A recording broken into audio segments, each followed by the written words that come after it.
Hello and welcome. You're watching Gravitas. I'm Molly Gambhir. Let's get started. Gravitas, co-presented by Skoda Superb, best in next class.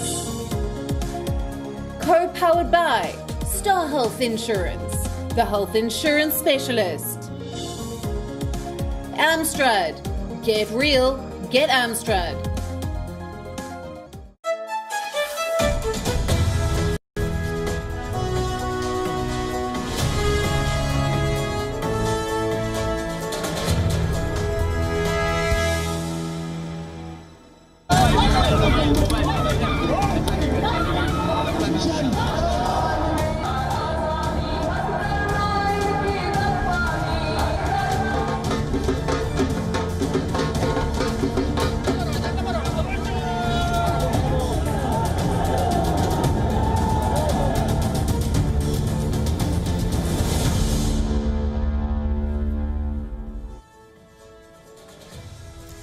Last night, we told you how hardliners had taken over the streets in Pakistan.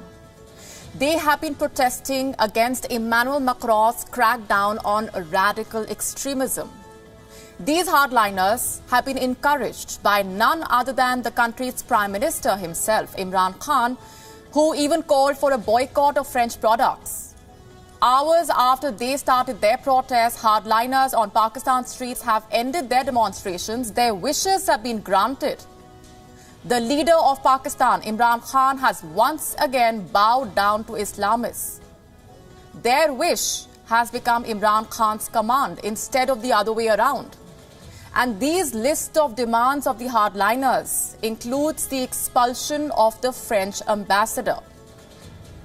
Not too far away in Bangladesh, a former cricket captain has received Islamist threats for attending a religious ceremony in India.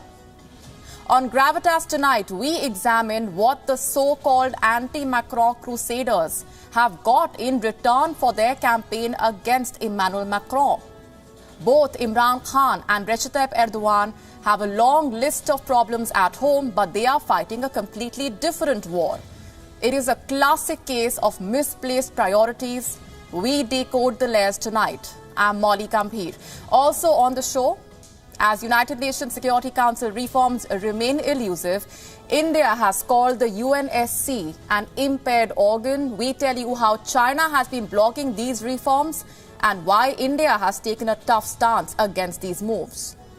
Donald Trump continues to insist that he won the election, but his moves could prove to be costly for America's vaccine distribution plans, which means the US could be headed for a logistical nightmare.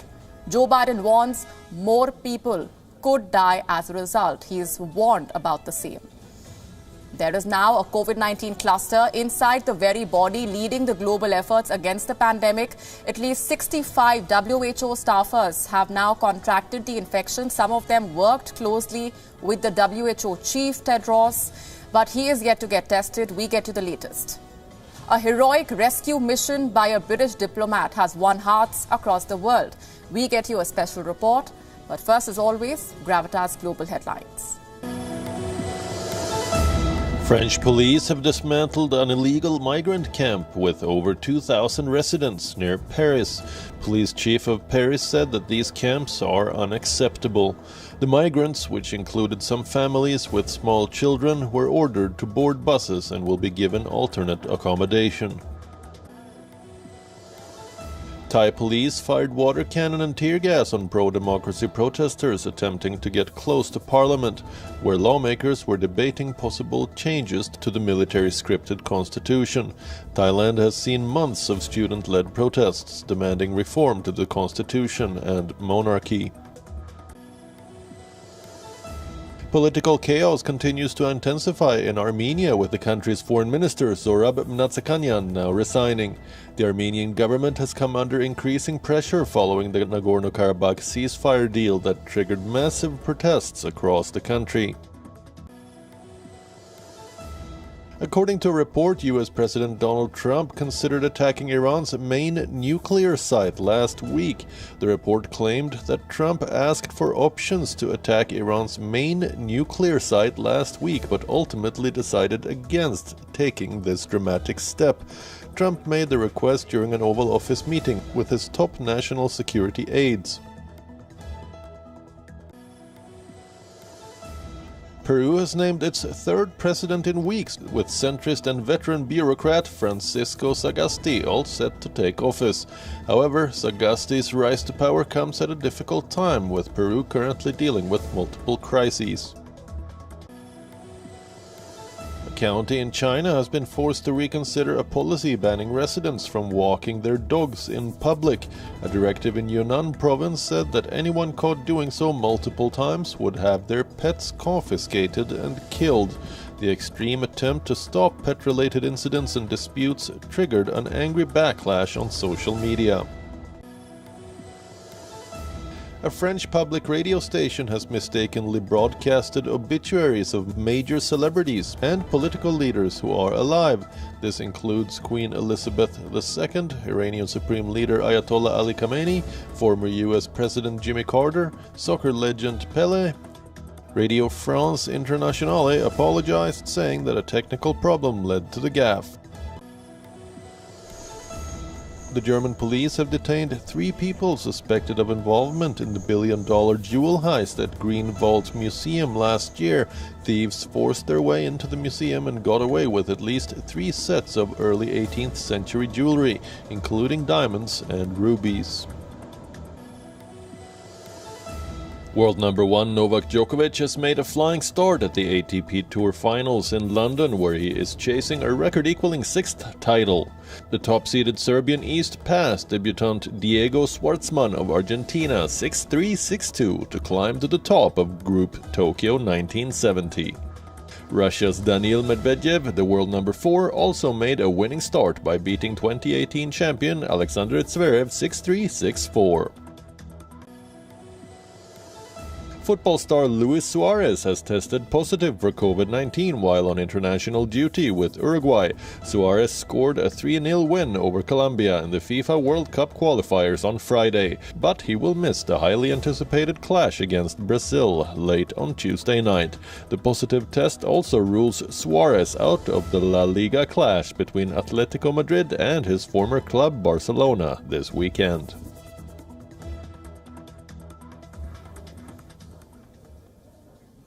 For the past 2 days, extremists have been camping outside Pakistan's capital, holding the entire country hostage. These are members of the Tehreek-e-Labbaik, the far-right Islamic political party. We had told you about this last night, how more than 1,000 protesters blocked a major highway into Islamabad. They camped overnight. After 2 days of drama, the protest has ended, with the Pakistani government bowing down to extremists once again. A deal has been signed and the radicals have got what they wanted. A letter is on your screen now.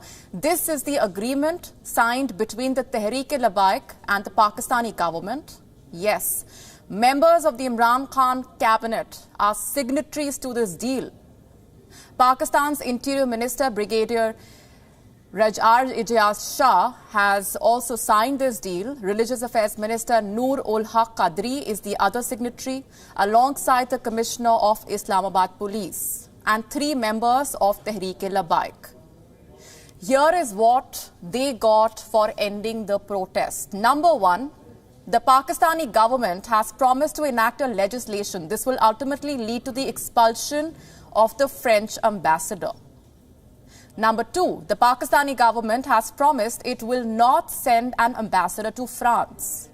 Let me remind you here, these promises are being made to a far-right Islamist political party.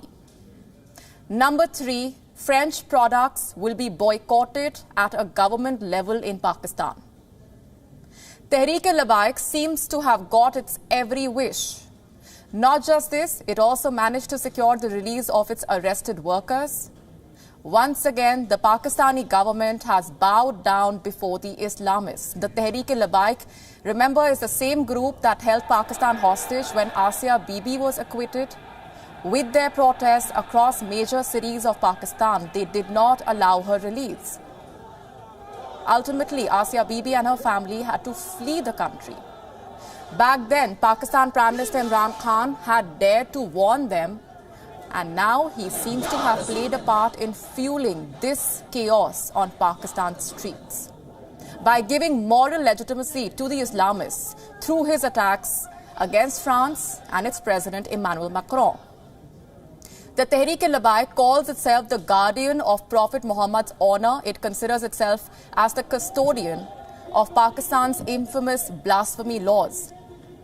So when France said that it will be defending the Prophet's cartoons, the Tehreek-e-Labbaik was outraged. So even when the Wuhan virus is raging in Pakistan, they took to the streets. The last 2 days have been difficult for those who live in the areas affected by these protests. For almost 2 days, the Islamists virtually besieged Islamabad and Rawalpindi. This led to a disruption of mobile networks. The internet was shut down. Routes towards Islamabad had to be closed. Now his ministers have struck a deal with the radicals. This exposes how Imran Khan shot himself in the foot by criticizing the French leader. There are two clear takeaways here. First, Imran Khan's words gave legitimacy to the protests by the Islamists.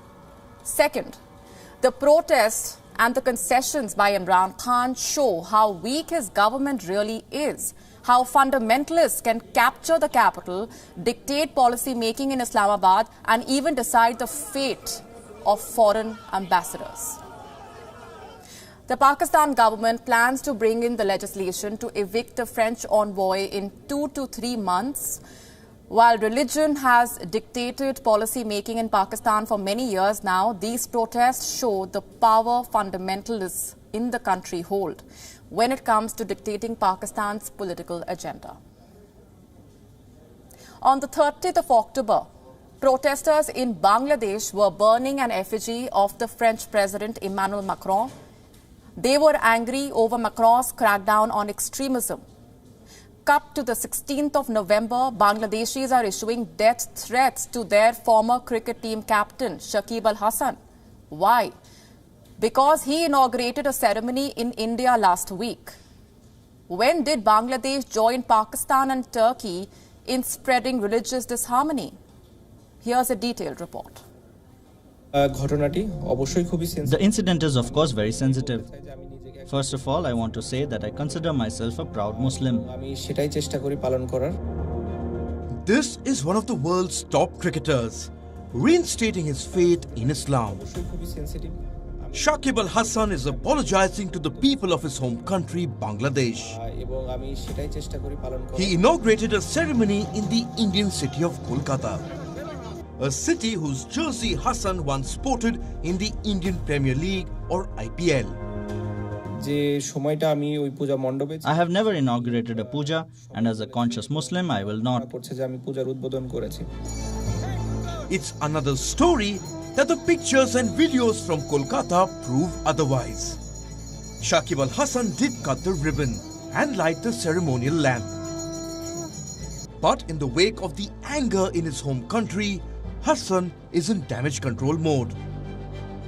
I have never inaugurated a puja, and as a conscious Muslim, I will not. Even then, it was not right for me to go there. If you think so, then I'm sincerely sorry and very sorry. I think you will look at it with an apologetic look. We will try to prevent such incidents from happening again in the future. Does Islam stop its followers from attending a festival of another faith? Does Islam stop a cricketer from sporting a gesture of religious harmony? No, it does not. But radical Islam does. Fanning the flames of radicalism are these three world leaders: Pakistan's Imran Khan, Turkey's Recep Tayyip Erdogan, and Malaysia's Mahathir Mohamad. They are promoting Islamic groups and hardliners in their attempt at spreading religious intolerance. They are also fanning global protests from the streets of Turkey to West Asia and Pakistan. The protests reached Bangladesh last month. Protesters burnt effigies of French President Emmanuel Macron because he was trying to protect his country by fighting Islamic extremism. Weeks later, Bangladeshis are now issuing death threats to their very own former captain, Shakib Al Hasan. A 40-year-old resident of Bangladesh threatened to kill Hasan. He brandished a sword on a Facebook live stream and asked the cricketer to learn from his Pakistani counterparts. "You have hurt the Muslims by inaugurating the puja," he said, adding, "Don't you see Pakistani cricketers? Learn from them." The provocative video sparked a series of discussions in Bangladesh, and it forced Shakib Al Hasan to issue a public apology. The incident is of course very sensitive. First of all, I want to say that I consider myself a proud Muslim, and that is what I try to do. There will always be mistakes, and we move on in life with mistakes. I must apologize to you if I have done anything wrong, and I apologize for the inconvenience. Did Hasan really need to apologize? Progressive Bangladeshis as well as Bengalis are considering Shakib's apology as communal act. Fans in Kolkata have also been shocked by his behavior, and some people think that this is such an incident that can affect the friendly relations between the people of Bangladesh and India. The world of sport is supposed to be independent of religion. If anything, it was supposed to bridge religious, social and cultural gaps. But certain leaders are now trying to hijack the sporting arena and hold sports stars hostage to their game of hatred. Religious hardliners are trying to use the likes of Shakib Al Hasan to fan religious disharmony. With inputs from Lakmeena Jasmine Soma in Dhaka, Bureau Report, WION, World is One. So Imran Khan and Recep Tayyip Erdogan started a fight with Emmanuel Macron. They accused him of Islamophobia and supported boycott of French goods. The question now is, what did they get in return? What did they achieve with these proclamations? Precious little. Did they manage to galvanize the Muslim world against France? No. Did they manage to bend Paris to their will and end its campaign against radical Islam? Not at all. Instead, we have witnessed radicals and Islamists take to the streets, scenes of violence, protesters desecrating the French flag and burning effigies of Emmanuel Macron. The radicals have issued threats, and in some cases they have even justified Islamic terrorism. Erdogan and Imran Khan only managed to amplify the outrage while adding to their growing list of problems. The fact remains, both Erdogan and Imran Khan face a number of challenges at home. The Pakistan Prime Minister is struggling with the pandemic and the economic crisis. Reportedly, Islamabad has reached out to Beijing for another loan. It wants $2.7 billion for a project that is part of the China-Pakistan Economic Corridor. As of today, Pakistan owes more money to China than it does to the International Monetary Fund. According to one claim, in fact, Islamabad has to pay back to Beijing a little more than $17 billion for the CPEC alone. And that is around 6% of Pakistan's GDP.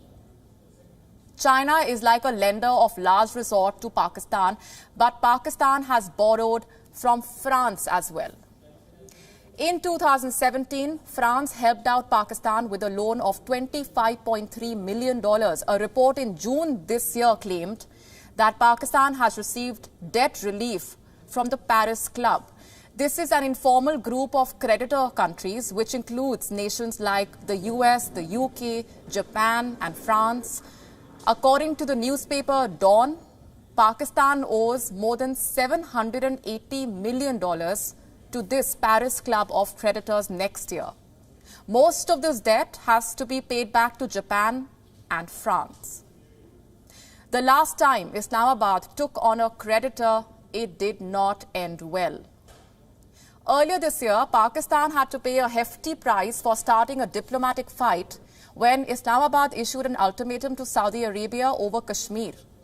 Riyadh demanded repayment from the Imran Khan government, and Pakistan had to pay back. Imran Khan should take lessons from the past. Diplomatic fights can prove to be very costly for Pakistan, quite literally. So what about Erdogan? Well, he has his own share of challenges. A few weeks ago, the Turkish lira hit a record low against the dollar. The currency lost 46% of its dollar value, leading to the shock resignation of Berat al-Barak, the son-in-law of the Turkish president, who served as the finance minister. Reportedly, al-Barak had a feud with the new central bank governor, Nasir Akbal. Erdogan's troubles do not end there, though. He has pushed Turkey into many diplomatic fights. As of today, Turkey is caught up in various degrees of confrontations with Greece, Syria, Israel, Cyprus, Armenia, Egypt, and France, of course. Erdogan's attacks against France could have made matters worse for Turkey. The European Union is mulling sanctions. Reportedly, the European Commission, which is the executive branch of the Union, has drawn up a list of potential targets for economic sanctions against Turkey. Experts often say when leaders struggle at home, they find an enemy abroad. If Erdogan and Imran Khan were trying out this strategy, it clearly has not worked for them. 2020 is a landmark year for the United Nations. It marks the 75th year of the UN's existence. It marks a new era for the world body. It is also an opportunity for the United Nations to bring about necessary changes and stay relevant. But is the UN doing enough to change with the times? The answer, unfortunately, is no. Take the United Nations Security Council, for example. India's permanent representative to the United Nations recently called the Security Council an impaired organ. Here's why. Mr. President, today's Security Council is an impaired organ. It has been unable to act with credibility, essentially due to its unrepresentative nature. But then, what is happening inside the IGN process, which we seem to be wedded to? Inside the IGN, nothing has moved for more than a decade, except hearing passionate statements on the need for reform. In fact, it has not progressed since it is not only informal, but it has no rules of procedure and has no records. For a decade, it has remained that way. We are forced to keep our own notes, placing a tremendous burden on all small and medium states. The same countries who shed crocodile tears for small and medium states are the same ones denying them even the basic courtesy, which is to help them keep official record of discussions. So who is responsible for reducing the intergovernmental negotiations to a university level like debate? Who is responsible for making the UN Security Council an unrepresentative body? And who is responsible for stonewalling the reforms? Well, that country is China. For years now, India, Germany, Japan and Brazil have been trying to get a permanent seat to the UN Security Council. But the UN Charter is such that it gives permanent members the veto power to any resolution, including expansion of membership.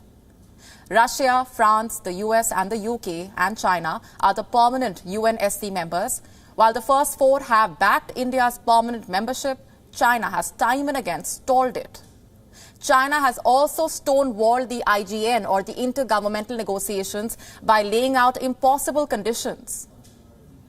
The IGN on the UNSC reforms began 10 years ago. New Delhi, along with several other UN member states, repeatedly stated that inclusive text or recording whatever happens at the IGN or the intergovernmental negotiations is not just the next logical step, but the only step that can lead to negotiations on these UNSC reforms.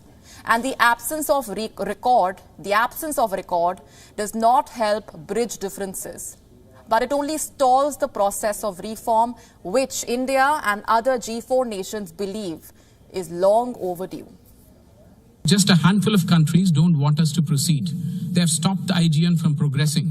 They are using the IGN as a smokescreen to stop themselves from being identified by paying lip service to Security Council reform. The conditions they are laying out are impossible to fulfill, which is full consensus of all member states. Ironically, this is happening at a time when we are in a tearing hurry last week to give ourselves e-voting rights. But for the IGN, they want no voting, leave alone e-voting, but only full consensus. So it essentially comes down to this. With every passing year, the UNSC becomes more and more unrepresentative. It fails to account for the changing global order. You see, the United Nations was formed in 1945. Back then, the founders envisaged that, quote-unquote, 5 policemen should be able to look after global peace in the post-war era. These 5 policemen became the 5 permanent members of the UNSC. This was 75 years ago. The world has changed a lot since. Countries around the world also want the UNSC to change with time. But there is one permanent member that is stopping this, and that's China. And by doing so, Beijing is hammering in the sense of inequality that was embedded in the UN Charter back in 1945, but that has no place in today's world. How can the world's 3rd, 4th and 5th biggest economies not have a permanent UNSC seat? If this is not impairment of a world body, what is? 2 months ago as well, world leaders called for urgent UNSC reforms. They also sought to make the decision-making structures more multilateral. 10 months to go before the 75th session of the UNGA ends. The reform process has far from begun. But it is never too late to change if the UNSC is serious about reforming. On to the United States now. Donald Trump is still blocking the transfer of power. Joe Biden and his team, meanwhile, have sprung into action. On Monday, the president-elect addressed 2 of America's biggest issues, the economy and the COVID-19 outbreak. He also talked about the vaccine breakthrough. Moderna's jab is showing a lot of promise. It offers 94.5% protection from the virus, which means it is time for the administration to think about distribution, how the doses will actually reach the people across the country. This process is likely to take months. Donald Trump has less than 70 days left in office.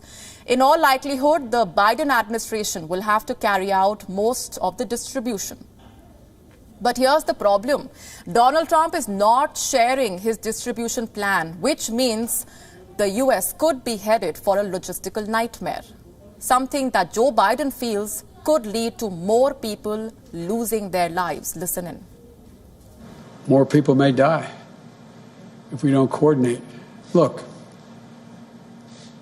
as my chief of staff, Ron Klain, would say, who handled Ebola,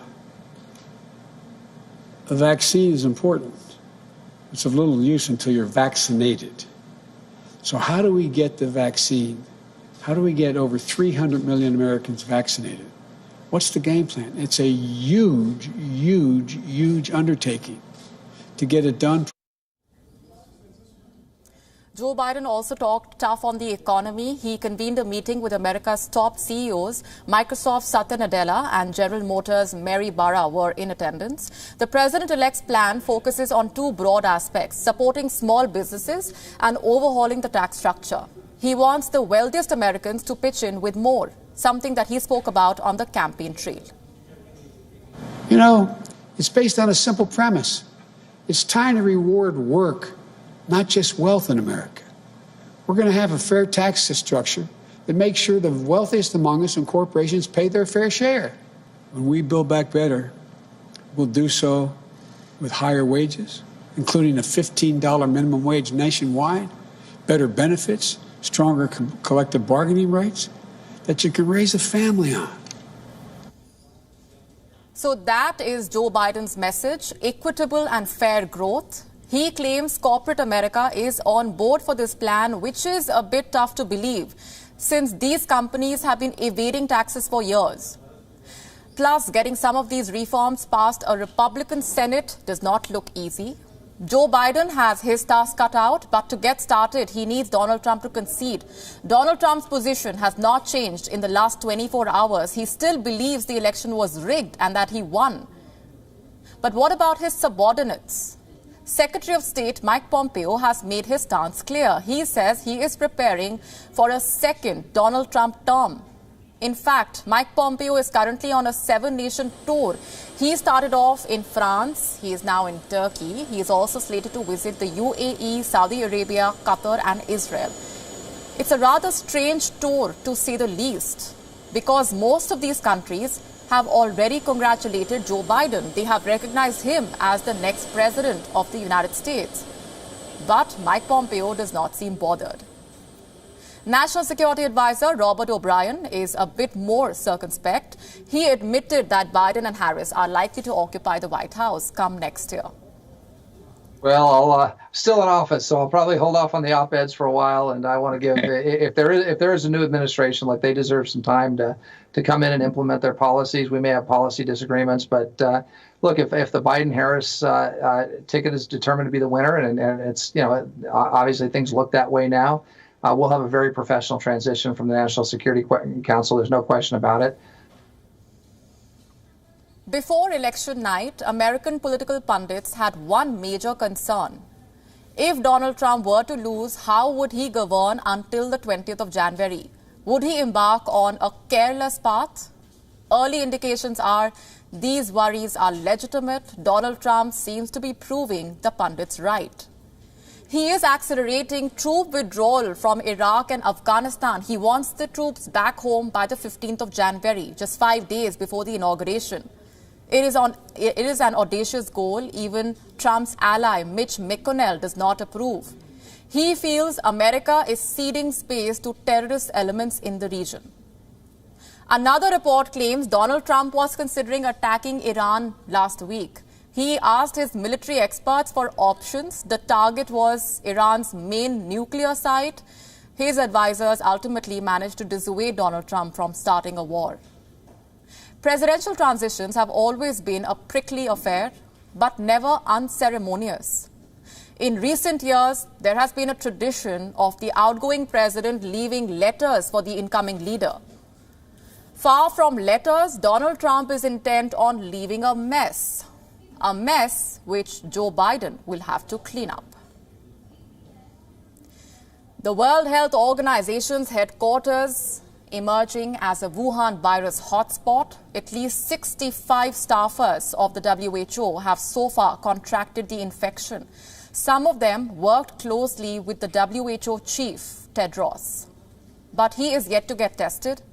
How did the Wuhan virus enter the WHO's office? And what does this say about their virus prevention measures? Here's a detailed report. The World Health Organization, the vanguard of the global pandemic response, the depository of good practices. But today it finds itself at the center of a Wuhan virus outbreak. Reports first trickled in after Associated Press accessed the WHO's internal mail. It was written by Raoul Thomas, who heads the WHO's business operations. This is an excerpt from his email on Friday. The last 5 cases bring the total reported number of affected members of the Geneva-based workforce to 65 since the beginning of the pandemic. A WHO official has confirmed these reports. So those are 65 cases reported since the beginning of the year. 36 have had access to the premises, who have been on the premises. 36 staffers at the WHO headquarters have so far contracted the Wuhan virus. This includes 5 people in the last week alone. So how did this happen? How did the virus penetrate the WHO's firewall? The simple answer is its protocols failed. The WHO has been following strict safety measures, including mandatory mask wearing and screening. But as we've seen around the world, none of these measures are foolproof. The overall situation in Geneva also did not help. Switzerland is dealing with a second wave of infections, much like the rest of Europe. 49 of the 65 cases were reported in the last 8 weeks. The time frame fits with the escalating situation in the country. The email does not specify who the infected are, but reports say it includes a senior staffer, someone who is part of the Director General's inner circle. This person attended several in-person meetings earlier this month and tested positive last week. Chances are the Director General interacted with this individual. So has he gotten himself tested? No. But I was okay, no symptoms. It's day 17 now. I followed the protocols because of no symptoms and also the full follow-up of the protocol. I didn't see the need for testing. I can assure you that I'm okay. This entire episode is a huge blow to the WHO's public image, something that has already taken a beating this year. Not only has its firewall been breached, there are charges of a cover-up. Since the beginning of the pandemic. On the 2nd of November, WHO's technical lead said there was no transmission or clusters at the Geneva office. But the internal email proves this was not the case. For an organization that has lectured nations on effective pandemic guidelines, this is as embarrassing as it gets. Bureau Report. WION, World is One. Time now for the daily update on the vaccine hunt. The scientists are getting close. We have some promising candidates, but it will take some time for everyone to get a shot. Tonight, let's focus on the two front runners in this race, the Pfizer-BioNTech vaccine and the Moderna shot. They are leading the race for the moment, and both vaccines are said to be more than 90% effective. What does that mean? When will they be ready? And who is going to get it first? We'll answer these questions in the next 4 minutes. First up, the Moderna vaccine. The news came in yesterday, but it still dominates the mindspace of the world because of the promise that this vaccine holds. The Moderna vaccine has been tested on the age range 18 to 59. It was administered in 2 doses, the second one after 21 days. The Moderna vaccine is said to be 94.5% effective. That means it will work on most people.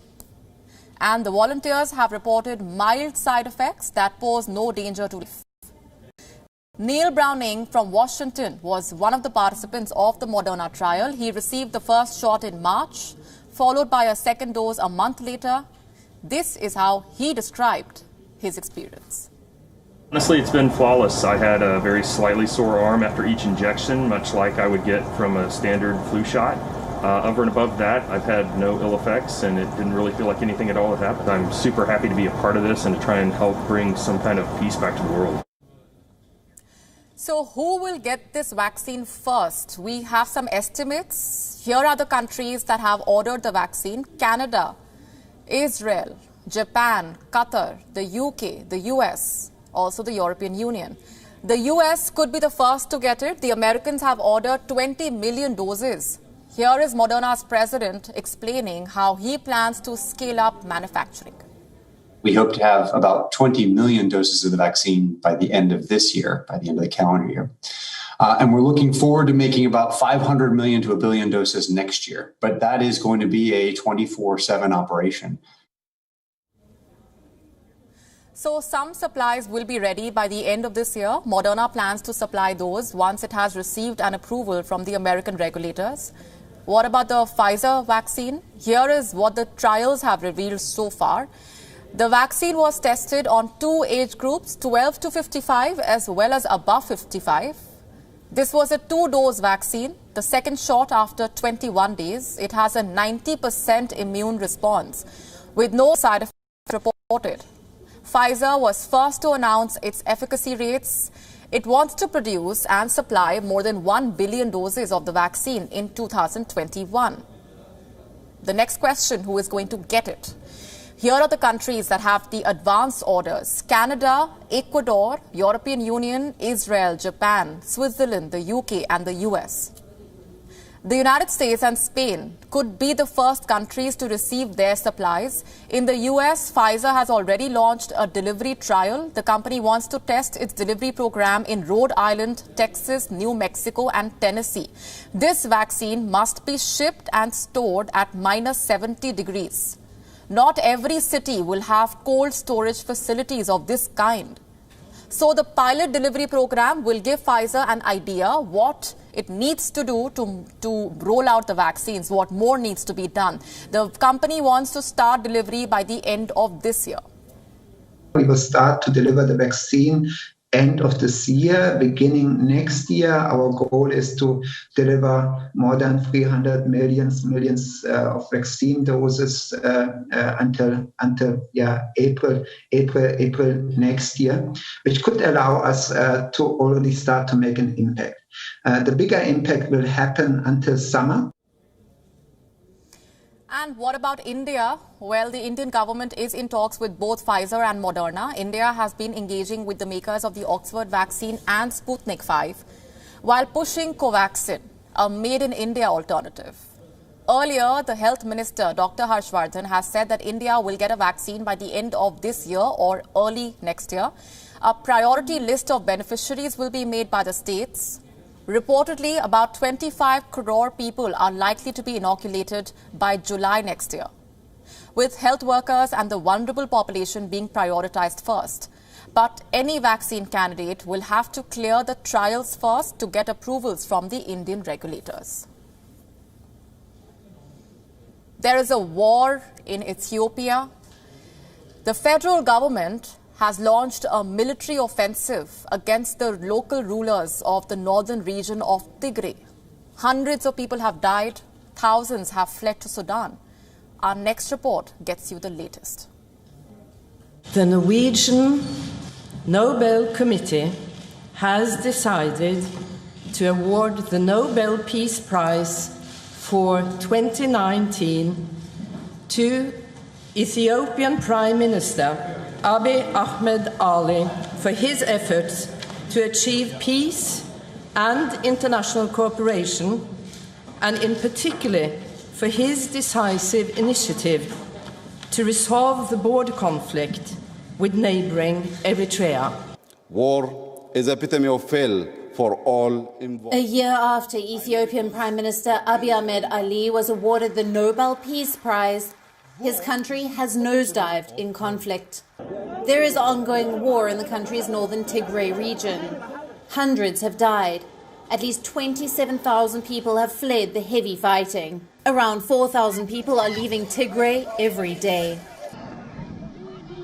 في السودان شفت كم سنة اشتغلنا حاجاتنا خلينا جينا هناك ولا واحد ما جبنا ولا شفت كده بس جينا هنا راجل وانا مش ما بعرف انا عسي كم سنة بفتش بس ما قال الجو انا ما بعرف انا لحد هسي والله يعني زي ده ما عرفت انا لكن بالشفاعة هو عملوا كان في ماتوا شديد ماتوا والله اي ماتوا قالوا بعد ده قالوا يلا طلعوا مش اي محل كله طلع اي والله.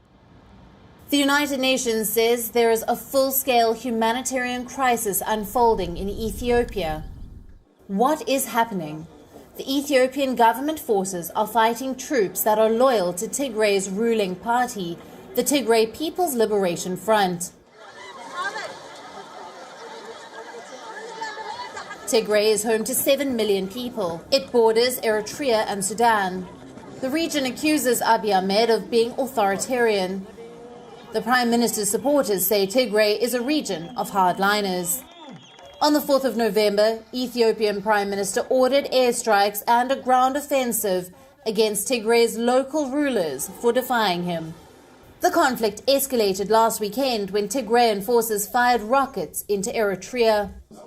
Tigray's leaders claim that the Ethiopian government is using an Eritrean airport to attack the region, and that the government has mercilessly knocked out a dam and a sugar factory. Abiy Ahmed has given a 3-day deadline for rebels to lay down arms. That deadline expired today. Government forces are now making twin advances towards Tigray. Reporters have been banned from the combat zone. Experts say the fighting in Africa's second most populous country could go on for days and destabilize the Horn of Africa. Bureau Report, WION, World is One. A British envoy is China's new hero. He became an overnight sensation after rescuing a drowning student in China. Both the Chinese Foreign Ministry and the UK Foreign Office have lauded this act of bravery. Here's a detailed report.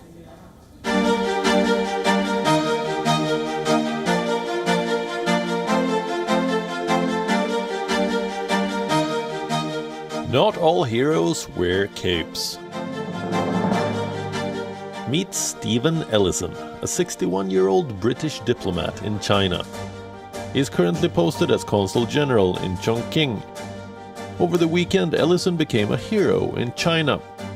Let's hit the rewind button and tell you what happened.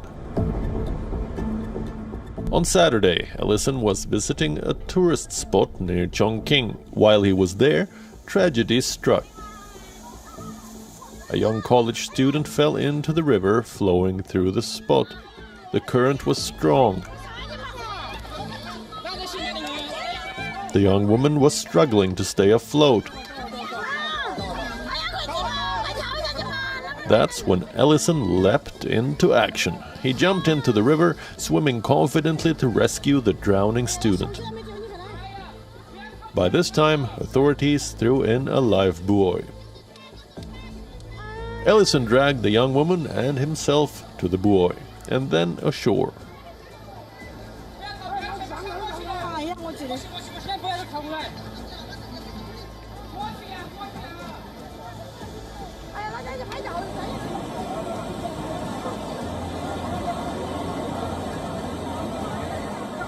Mission accomplished.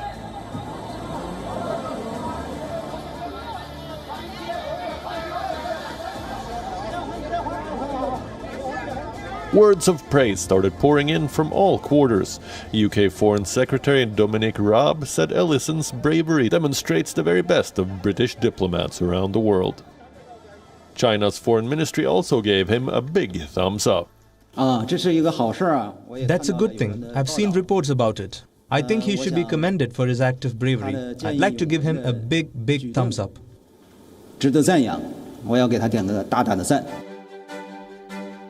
Even at 61, Ellison is in top shape. By several accounts, he is an accomplished triathlete.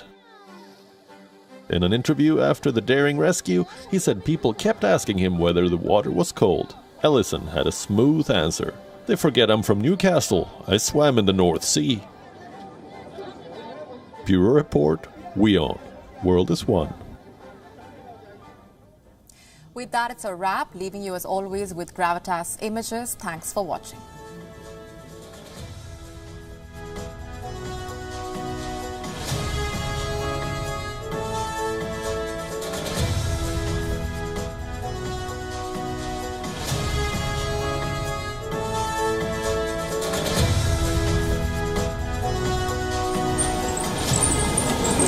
申し訳ありません。